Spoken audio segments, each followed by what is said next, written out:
speculation on it that Robert was like secretly gay or bi, at least, and that maybe, you know, this whole thing, and him staying over. I mean, the police interviews were like, no way, a straight guy would crash in the house of two gay guys. What are you talking about? It doesn't seem to be the case at all. Robert's very happily married. Nobody ever said he had any inclination to be gay or anything like that at all. So I don't think Robert would have, I don't know, either done something willingly or let somebody inject him willingly.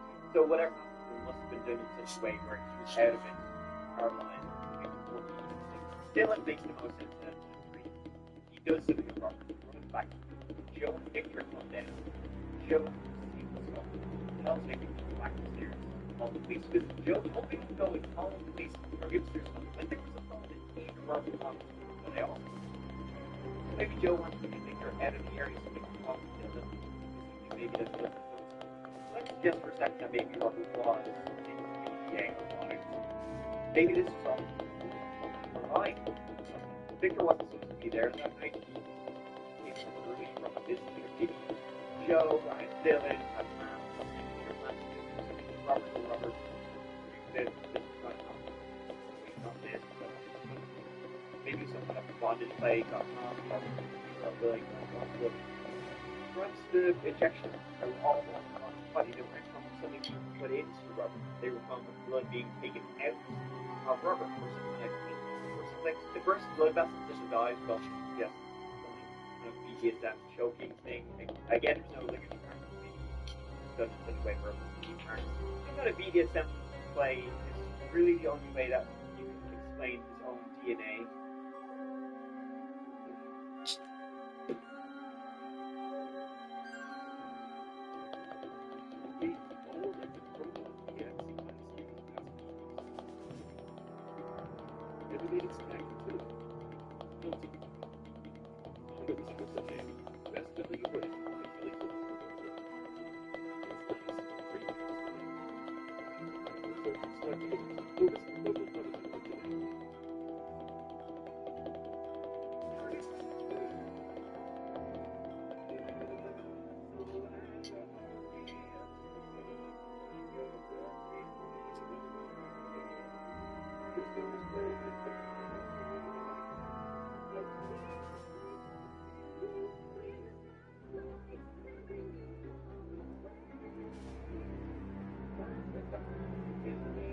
$2,000.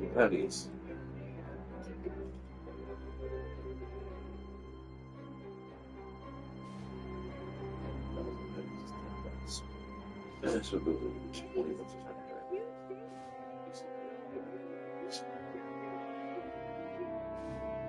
penny.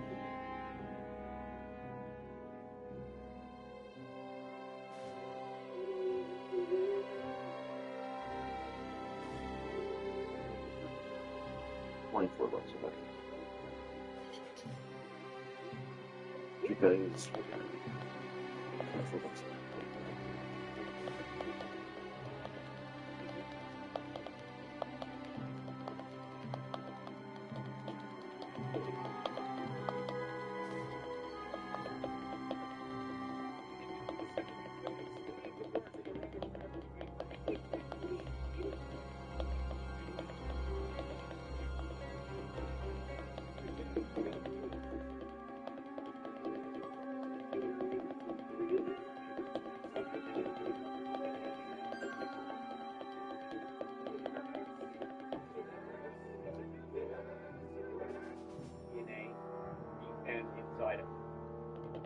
Like nothing else makes sense about it. Like,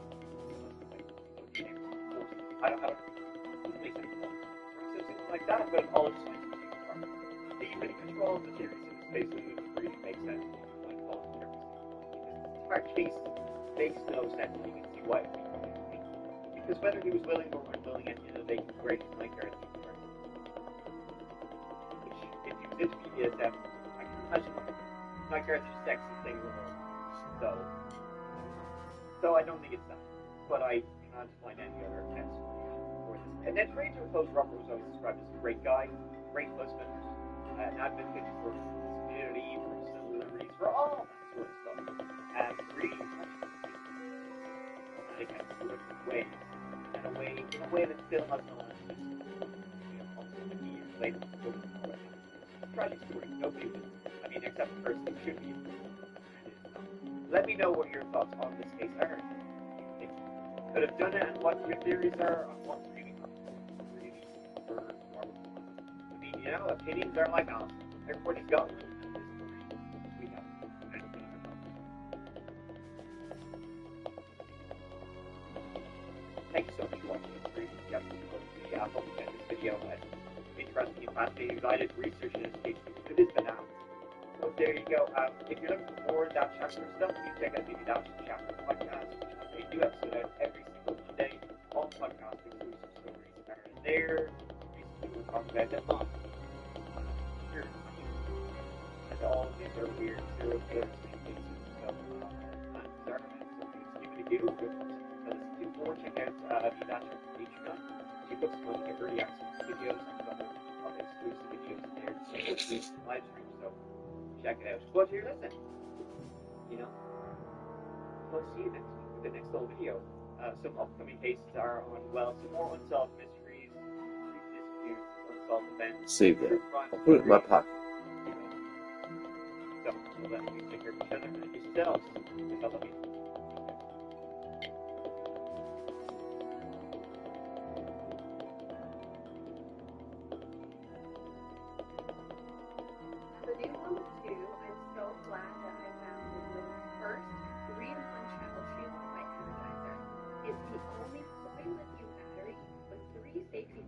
Designed to keep our kids safe.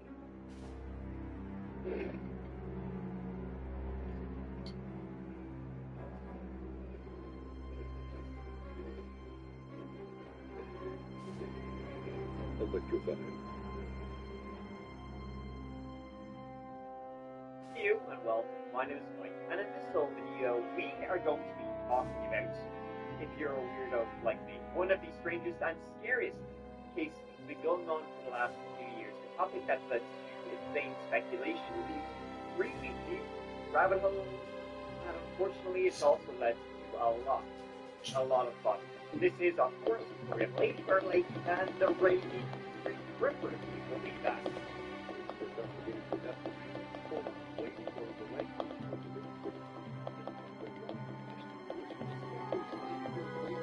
If you are into unsolved cases that you find online, that like no doubt you will have heard about. And just be warned, like this topic is like mega big. Like this is red threads, you know, with the quote time for to cover this story. It's been highly requested I give it a go, but there is a lot. So try to do this video kind of so much. So here we're gonna look at the lake itself, the lot of victims that the lake has claimed, and then we got the theories on top of the online theories, the official theories, the official stance, the theories that have led to other theories. The story of claim to have survived the Rainy Stream Ripper, and then also the rabbit hole that is someone even admitting online they know who the serial killer is. And then my own opinion, which is likely to change just as I'm telling you this story, so you know what, sit down, grab a beer, grab a tang, or whatever it is you're drinking. Thank you so much for watching. Now let's give it a go.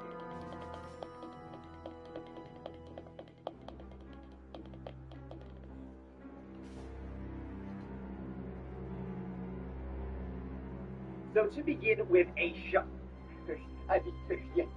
shocker is kind of like sort of the right word, but in like the wrong way. From July 2022 to when I'm publishing this video, which is in May 2024, you can see it, no fewer than 12 bodies have been recovered from Lady Bird Lake in Austin, Texas. That's 12 victims in 22 months. That's insane. That's unlike any other city. That's it's a lot. Nearly all of the victims were young, otherwise healthy, and if we go back further to 2014, that number surges from 12 to 28. By the way, I'm going to use death as victims interchangeably because Jack knows what's really going on in this. Like, are they just deaths or are they victims of? With numbers like that, there's a whole lot of distraught families who are looking for answers, and none of those answers are coming from official sources and authorities. Facebook pages were set up as more and more similarities between the deceased started to emerge. Mumblings of a new movie manager over the conversation. The coach at that point just doesn't belong to the Reddit in a national and international. Soon everyone and their dog National and international. what's going on in Austin was there in fact a serial killer operating at Lady Bird Lake and did in fact, and this did attack the rainy street river. Now the story of the Lady Bird Lake serial killer started with the first body pulled in 2008. Now I'm going to hesitant to call these initial cases murders because they don't seem linked to the later ones. We'll get to much later on in this video. These very serial killers, these kind of initial cases they're kind of self-contained. They're outliers when you get to the entire story of the Lady Bird Lake serial killer and talk about it. On Monday, April 14th, 2008, 45-year-old Boston insurance accident. Riyad Hamad. He went missing. His wife called the police at first to find him, and so the police then began tracing his phone using his GPS, and within 24 hours, they found Riyad Hamad's car on the south side of Lake Berkeley. The immediate area was then thoroughly searched around his car.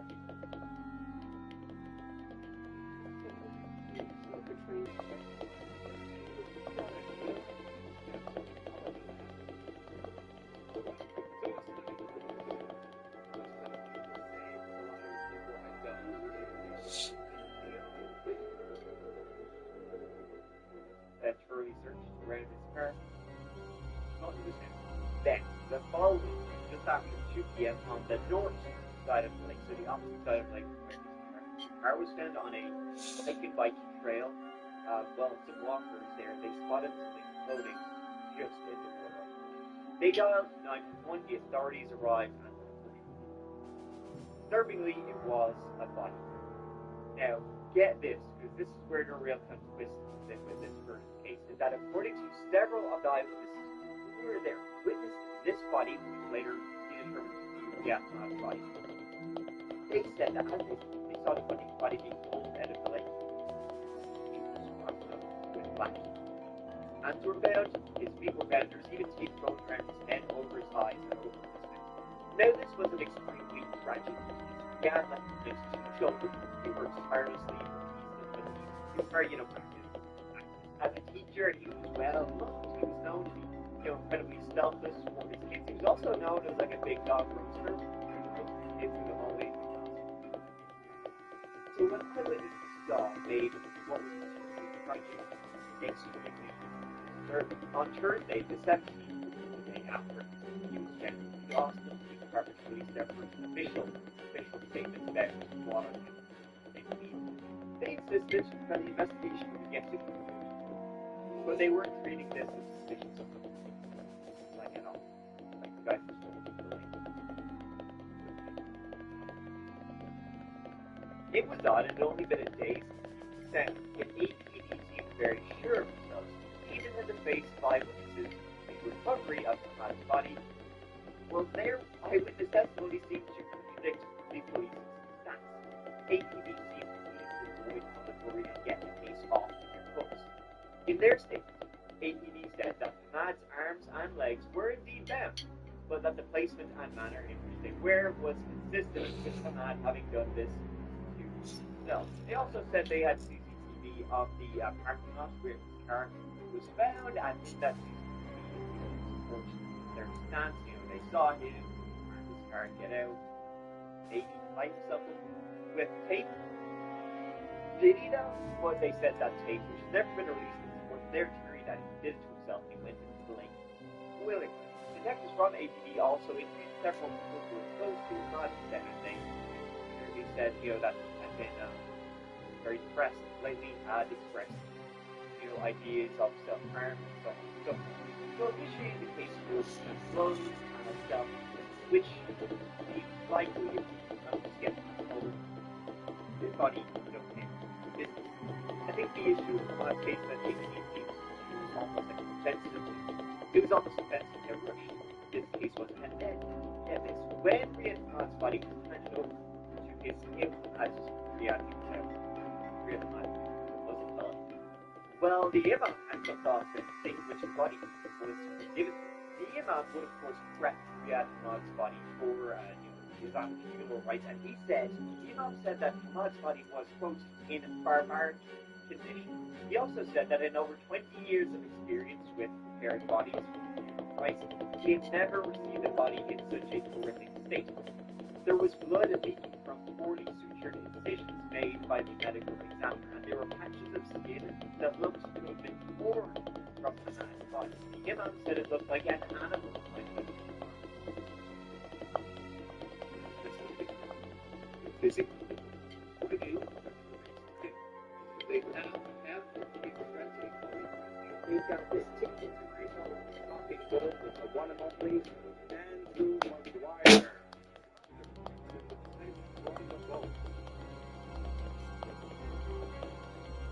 Welcome to Live from the Vault, brought to you by Kinesis Money, and this is the show that goes beyond the Okay. Now, these dudes up here, these bird trees and shit.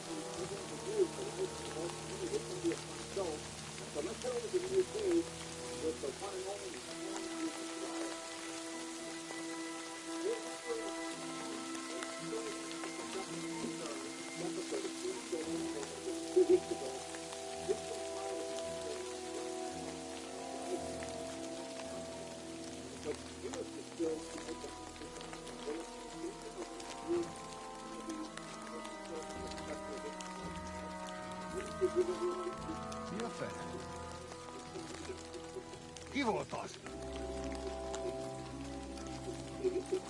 Miofos.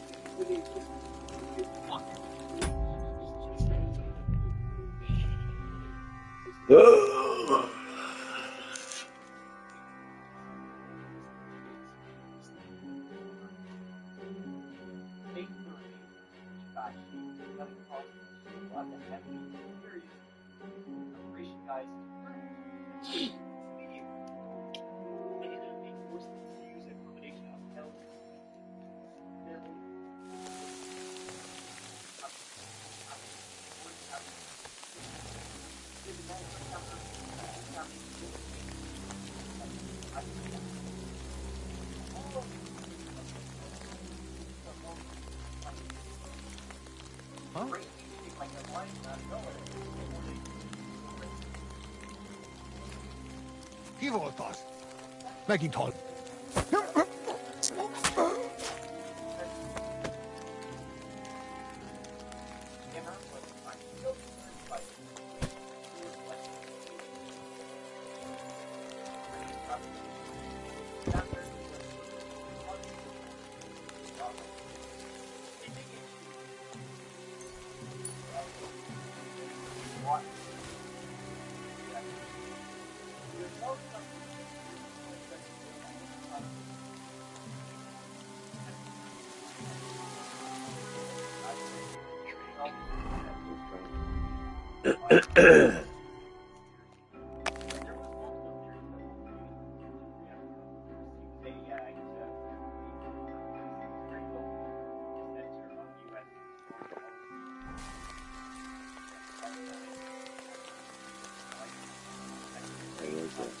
Shit.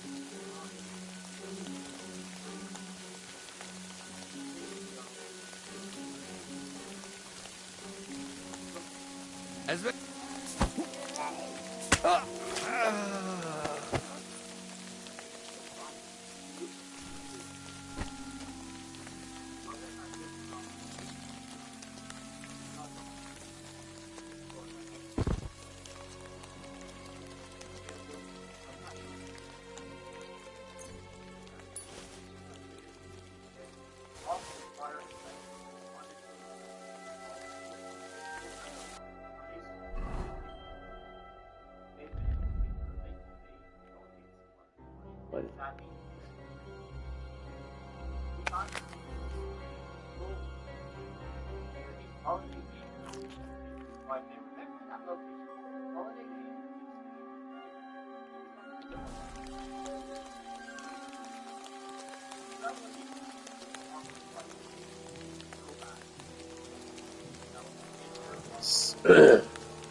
sit there.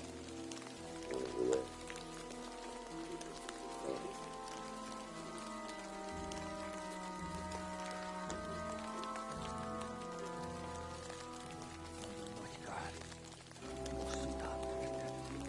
Dios!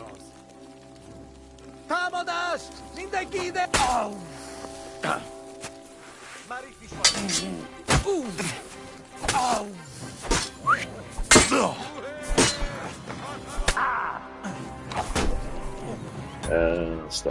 Start over. Let's start over. Look, on your left. On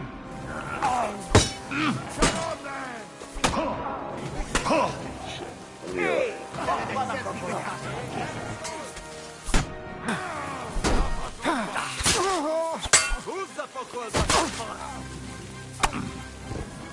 Most elvérzel, faszikám! Kerítsétek be!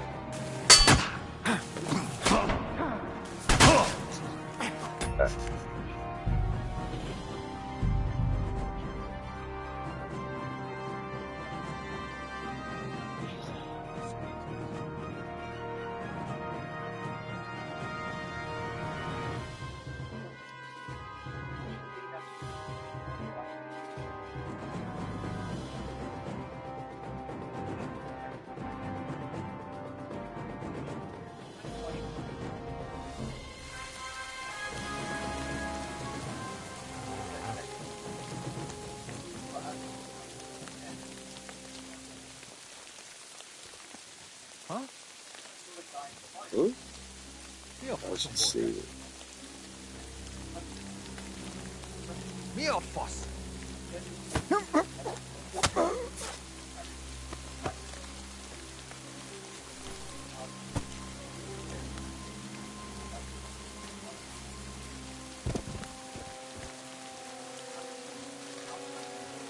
Everybody.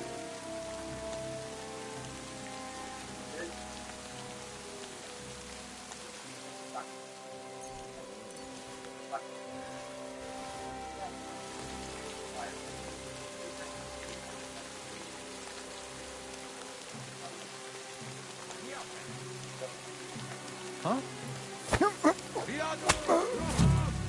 Damn it.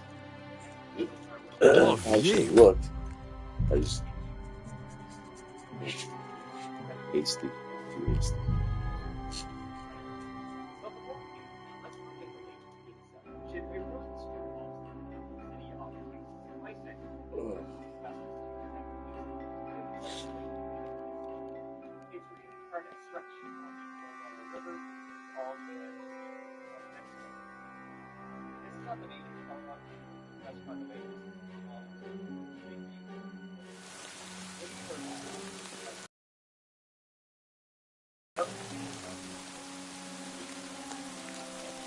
Come on, what?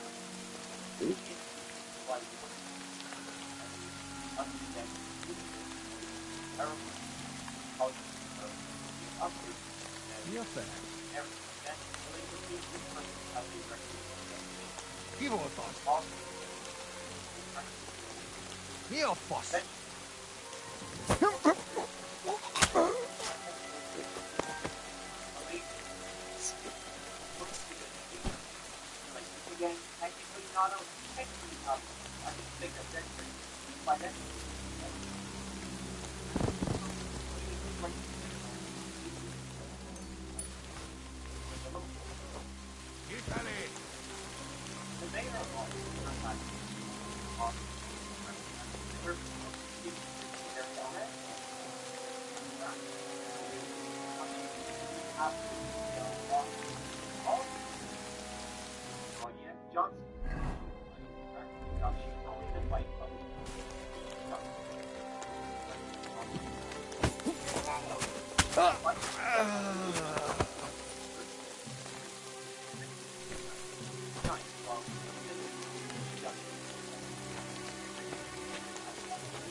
Takarod!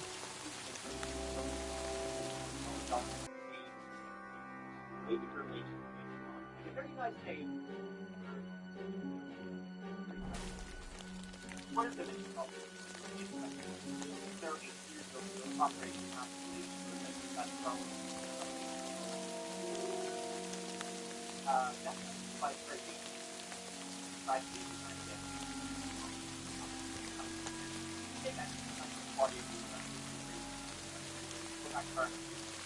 This guy's got a move, but